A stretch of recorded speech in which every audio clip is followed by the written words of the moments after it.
Hello, and welcome to another program with Pastor Frank Lewis. And I'm going to be talking to you today about emotional intimacy in marriage. And I'm going to be talking to you about an extension. There's rewards for emotional healing in marriage that I've already talked to you about. I'm now going to be talking to you about the greatest reward, the best thing that can happen to you in your marriage, which is emotional intimacy. I'm going to be talking about emotional intimacy. What is it? How do you get it? How do you build it? And all different aspects of emotional intimacy. When you get enough emotional healing, you can actually have emotional intimacy in your marriage. And it's one of the main reasons that you'll want to really work at getting emotionally healed. And it's going to give you a motivation for emotional healing that hopefully will get you going and get you into a place where you're going to want to have emotional healing for you to have the marriage that you've always wanted. And so God created us all with a need for emotional healing. And we need to have that with each other, but particularly in marriage, because marriage is supposed to be a God-centered relationship. And so it's very, very important to have emotional intimacy. And emotional intimacy is defined as the deep sense of communication, trust, and emotional safety that allows two people to feel known, valued, and understood by the other person. That's a very big statement, because most people in marriage don't ever get to have emotional intimacy because they don't know what it is, they don't know how to get it, and they're not emotionally healed enough to get it. You know, emotional intimacy is brings people closer. So you have a closer relationship. Physical intimacy brings bodies closer, but there's something different than having bodies being close. And so we are going to dig into this, and it's what makes a marriage more than just a partnership, more than just a business transaction, more than a roommate. If you have emotional intimacy, you've got something more than those things. So couples need emotional intimacy, but most of them have no idea how to create it, how to build it, how to make it happen. And so I'm going to be talking to you specifically about that. And most of you, like me, were never shown by your parents what emotional intimacy was. And the reason for that is because of the fact that they didn't model it. If you didn't get it modeled, then you don't know how to do it. You don't know what it is. And so it's really important. This particular video and this particular teaching is so vitally important to having a great marriage. And not only may you not have had it modeled, but you may have had so much trauma, neglect, and dysfunctional family patterns that make emotional closeness unfamiliar and even frightening. I work with people in the work that I do, and a lot of them they don't know how to be emotionally close because it's frightening or it's very, very unfamiliar. And so it can be accomplished, though. I want you to have that reality, that you know that it can be accomplished. But to get it done, to be able to create emotional intimacy, you have to be committed to a set of intentional behaviors, mutual practices, and daily choices that make building a strong emotional foundation a part of your everyday and certainly every week situation. So what I'm going to share with you today will explore what emotional intimacy is, why it matters, and how the concrete steps of how you're going to create it. How are you going to make it so that you can build it up? You can have this amazing result, and you can be even protect it. But before I do that, I want to tell you about the book that I wrote called The Key.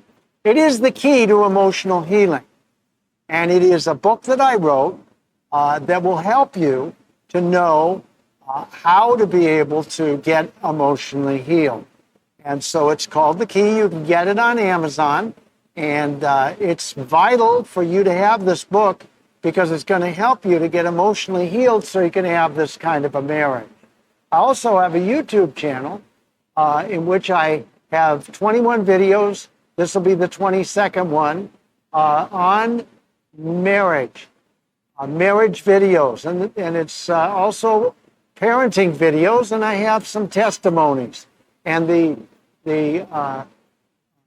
YouTube channel is called @ Fortifying Families 4. @Fortifying Families 4. And you'll see when you hit playlist, the testimonies, the videos for marriage, and the videos for parenting. And so we're going to continue now dealing and diving into a clearer and better understanding of what emotional intimacy is. It happens when you are fully known and totally accepted by your spouse. Imagine that, fully known and totally accepted. I think that's what Adam and Eve had in the garden before the fall. It's a deep and secure emotional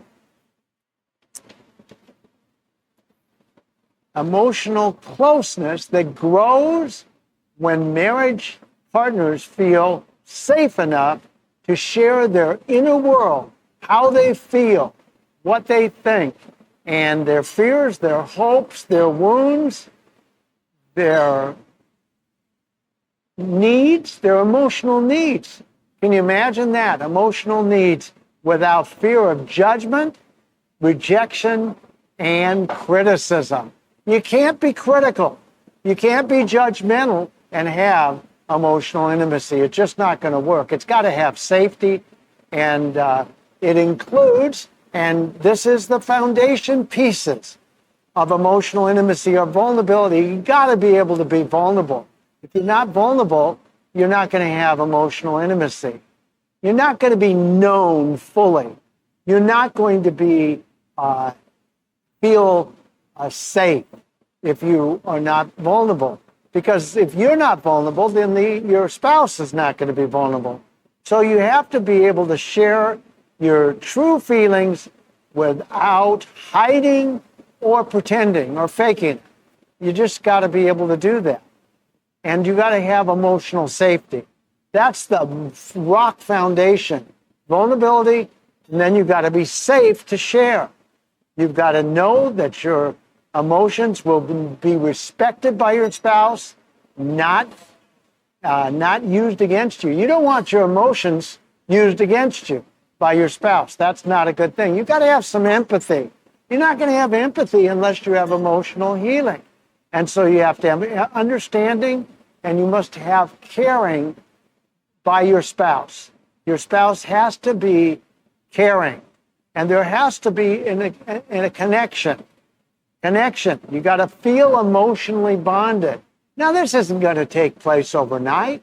I'm not suggesting that it's going to be intentional. You're going to have to work at this, but you're going to have to work at creating an emotional bond, a love bond. That's what the behavioral scientists and psychologists call it, a love bond. And you got to be bonded, not a fear bond. You don't want to be bonded in fear. You want to be bonded in love. And you have to have trust.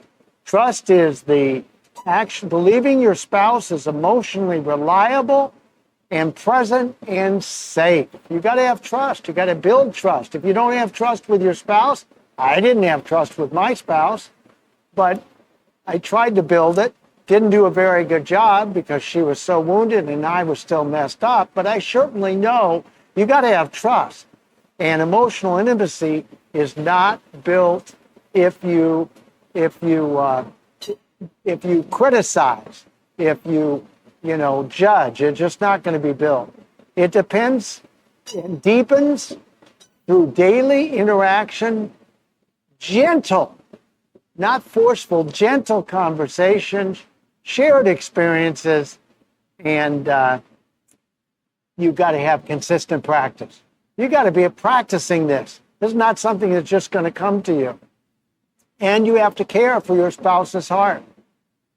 You got to care for your spouse's heart. That's why trust is so critically important, because you can't care.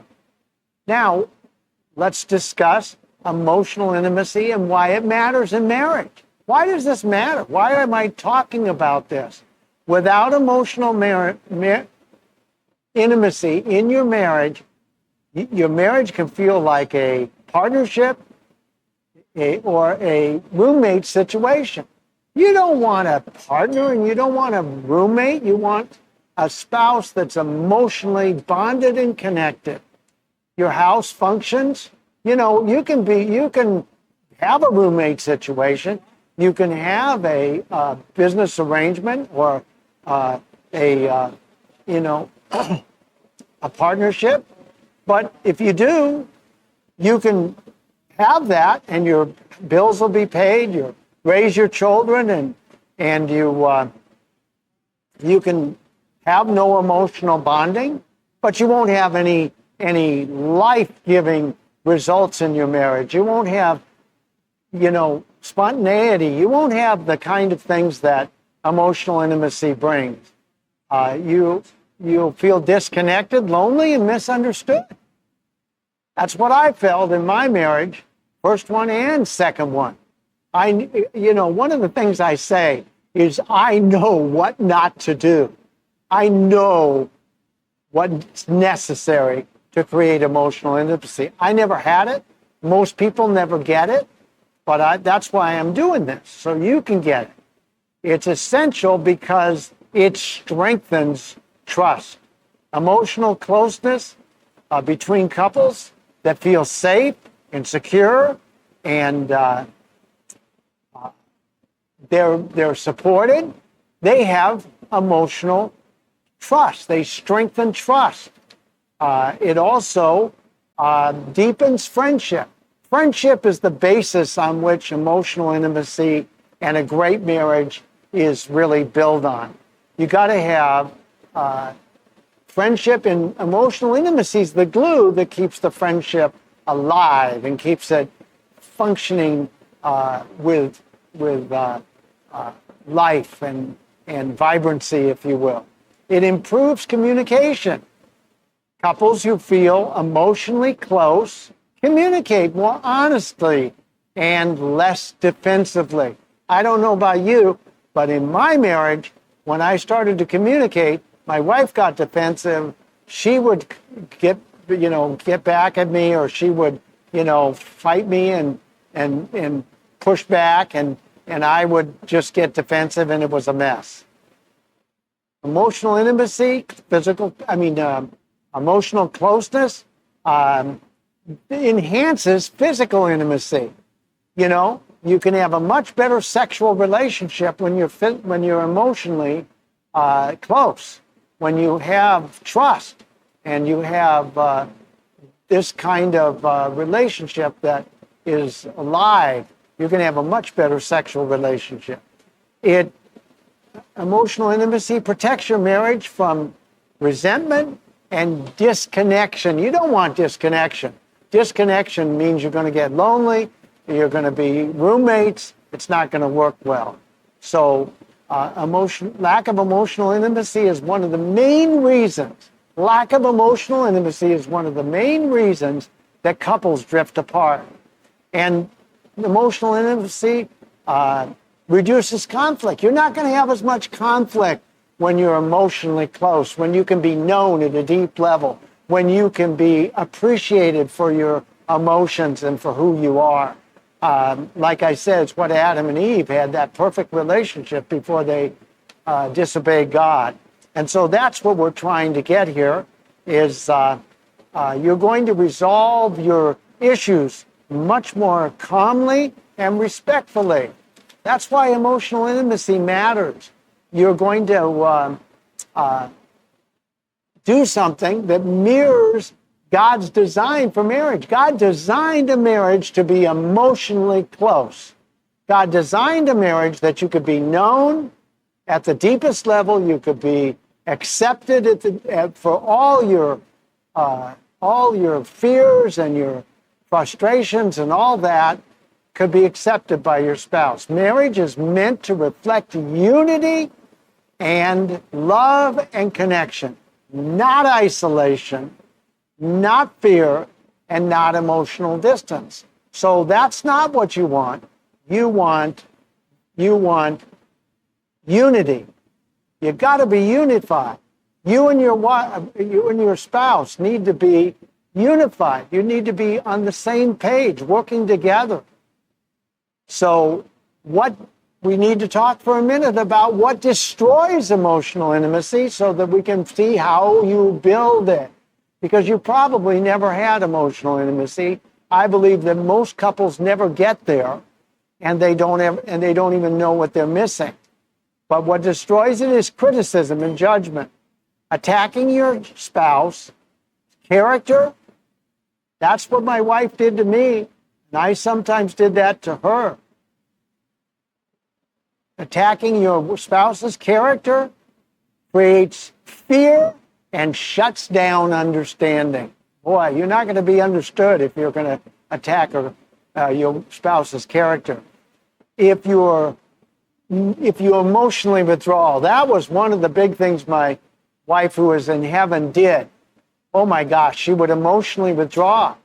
If I got angry, she would emotionally withdraw. If I did something that she didn't like, she would emotionally withdraw. It was horrible. That's how she would avoid conflict. And she would shut down and be unwilling to continue engaging. And it wounds connection. It wounded our connection. I felt so distant from her. It was really bad. And then anger, if you use it to control, it'll destroy emotional intimacy. Explosive anger or silent anger creates emotional danger. It creates emotional danger. In other words, who's going to share with a spouse that's explosive anger or silent anger? My wife was silently angry. It's called passive aggressive. And so it's if you don't resolve some of these anger issues, you're going to have a problem trying to be emotionally intimate. Unresolved conflict. I've told you over and over and over again, if you don't get resolution to your childhood wounds, you're going to have unresolved conflict. You're going to have conflict, and it's going to be unresolved because you won't want to talk about it. So it will cause emotional walls to go up. And you don't want emotional walls. My wife would put up emotional walls all the time, and it was really bad. It'll also, if you have lack of empathy, if you can't get into your spouse's shoes, if you can't walk with them in what they're going through, you're going to destroy emotional intimacy. When your partner can't understand your emotions, it will cause you to end up not being available. I wasn't available. I just walked away.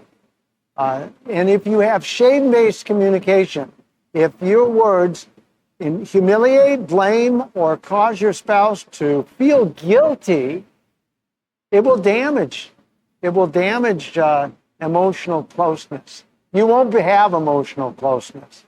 So those are some of the things that we have to look at. If you have childhood trauma, this is one of the big ones. Childhood trauma and unhealed wounds, you are going to have a problem being emotionally close. If you're triggered, if you go off, and you're triggered like I was. I would trigger to anger, and it would cause her to just shut down, and she didn't feel safe, and it was really, really bad. So you got to get those triggers dealt with, and the way you deal with them is you get the book and you find out what emotional triggers are all about, and then it'll tell you how you heal emotional triggers. So you don't want that because you're not going to be emotionally intimate or close. So how do you build emotional intimacy? How is it built? Well, emotional intimacy is built by being intentional. You've got to be intentional. You've got to be committed, and you have to be willing to do the things to create it. You must have emotional safety. You must speak respectfully. Speak life-giving words to your spouse, and never mock or belittle your spouse. Validate. You know, when your spouse tells you how they're feeling, validate. You know, you reflect back. You say back to her what she just said, or back to him what your spouse just said, and then you validate it. You say, "I'm so sorry you're going through that. It sounds like it's a very difficult time. I'm so, that you didn't deserve that." Those kind of words. And you've got to really practice vulnerability. You got to practice sharing the real truth, who you really are with your spouse. You can't end up building emotional intimacy if you can't share who you really are, in your deepest fears, concerns, frustrations, all those kinds of things. And your dreams, your goals, and your visions, what do you want? You learn to listen with your heart, not just your ears. You learn to listen with your heart. Good listening is the foundation of emotional intimacy. You listen to understand. You don't want to respond or defend. No, you listen to understand your spouse. You ask open-ended questions, gently, and not forcefully. You reflect back what you hear. I just said that. You reflect back what you hear, and you give your partner your full attention. You don't, answer the phone. You give your partner, you look her in the eye or him in the eye. You give your spouse your full attention. You got to be present. If you're not present, you won't have emotional intimacy. And and when your spouse knows they've heard, here's what you get is the reward for listening. When your spouse knows they've been heard because you've reflected back and you've been intentionally listening and you've validated them, they're going to know they're loved. And that's going to be good because that's going to build emotional intimacy. You've got to validate your spouse even though you disagree with them. You're not there. You're building emotional intimacy. You're not trying to be right. If you're trying to be right, you're not going to have emotional intimacy. Validation doesn't mean agreement. It just means acknowledgement. You acknowledge that what they said. You acknowledge what they said. You say, I'm so sorry you're going through that. To build it, you've got to engage in meaningful conversations frequently. You've got to be discussing your dreams, your visions, your hopes. You've got to have weekly check-ins. It's a very good idea to check in weekly. Share your heart, not just what you're thinking. Share your heart. It's very, very important. Now, one of the things you got to do is you got to repair. When you have a fight, when you have a conflict, you got to repair it quickly. All couples will end up having will have fights. They will have triggers. So you got to apologize sincerely. You got to own your mistakes. You've got to try to understand your spouse's perception of how they're perceiving the situation. You got to repair relationships quickly. Your relationship rupture. You got to repair your relationship rupture. So what happens? Will spiritual togetherness and working together spiritually help emotional intimacy. You better believe it will. So you want to pray together. You want to discuss what God's doing in your life. You want to read the Bible together. You want to encourage each other in your spiritual walk. You want to pray and seek help from God in conflict resolution. So God tells you, you end up having a better result. So emotional intimacy requires effort. You have to be intentionally listening, mirroring, and validating. You have to be reflecting and be, telling your whole self. Be vulnerable. Be emotionally intimate. Emotional intimacy is like a garden. It's got to be watered by attention, watered by being present. It's vitally important. And so if you've lost it or never had emotional intimacy, you've got to end up being intentional. You've got to really work at it. And if you need to rebuild it, it requires conversations, honest conversations, willingness to face unresolved pain, rebuilding safety and trust. Where you choose to be emotionally healed, your marriage will grow. And emotional intimacy reflects God's plan. So God created marriage not only for companionship, but for emotional intimacy. So emotional intimacy is critical. Unity in the Spirit. You're going to have unity and sacrificial love like Jesus. Grace that heals weakness. You are going to have an opportunity to have what you've always wanted. This is how you get the marriage that is heaven on earth, is through emotional intimacy. God designed your marriage and designed all marriages so you could have this incredible emotional intimacy that's going to give you life and life more abundantly in your marriage. You're going to have a marriage that's actually it's like heaven on earth. If you will just make up your mind that you will pay the price for emotional intimacy, you will be loved by your spouse.